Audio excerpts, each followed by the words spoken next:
Well, federal agents have left Seattle. That, according to city and state officials, the officers were sent there to contain violence at ongoing demonstrations following the death of George Floyd back in May.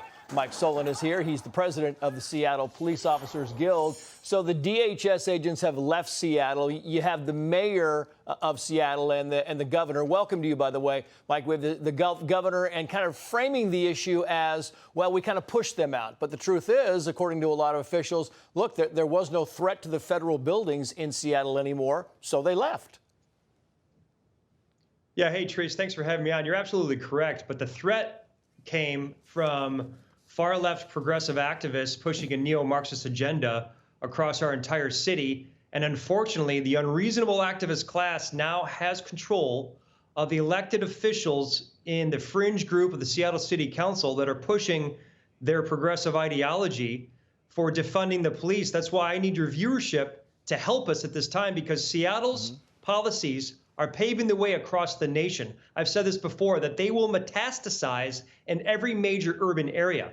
I need everybody to get involved across this nation, to go to stopdefunding.com and push back against this far-left progressive ideology that has everybody hostage by its unreasonable activism. And 60 cops over this past weekend were injured. 59 police officers, cops. You're right, Mike. And I just want to bring up the point that, you talk about the progressive policies and ideology there, but you have the mayor of Seattle, Jenny Durkin, talking about, the bringing in of federal agents. She thinks it's a dry run for martial law. Listen to her. I'll get your response on the other side. He's clearly targeted cities run by Democratic mayors. He said so himself. He's using law enforcement as a political tool. I hate to say it, Aaron, but I really believe that we are seeing the dry run for martial law.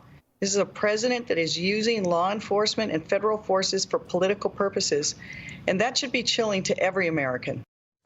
Except the feds have said, look, if there's no threat there, and the same thing in Portland, if they will get away from the courthouse and they will stop threatening to burn it down or trying to burn it down, the federal agents would leave, Mike. Well, clearly what the dry run for Seattle was the Chaz Chop experience, where multiple people were shot and killed. And then now I ask for support from any local, state, or federal law enforcement entity to help us in Seattle, because we almost lost the ability to have less lethal tools that are effective in holding a riotous mob back. Trace, if we lost that tool, we would have lost a precinct over this past weekend. And the evidence is 60 cops were hurt by improvised explosive devices, projectiles, wood, frozen water bottles, metal. So to deny any type of assistance from any law enforcement entity, to me, is unconscionable. And I have yet to hear one elected official show concern for the officers that were hurt this past weekend. So this what are will they spread saying, Mike? across this nation. Please go to stopdefunding.com. That's the question, is what are they saying? What are Seattle officials saying when you say, you're going after the federal, movement of agents coming into Seattle? What's being done, and what are they saying about the 60 officers who were hurt last weekend in violence aimed at those officers? Not one elected official has shown concern for any of the officers that were hurt. Major injuries. And I've yet to hear anybody say that that is unreasonable activism, that's criminal behavior on behalf of the fringe group of anarchists that are pushing a political agenda, and cops are in the crosshairs.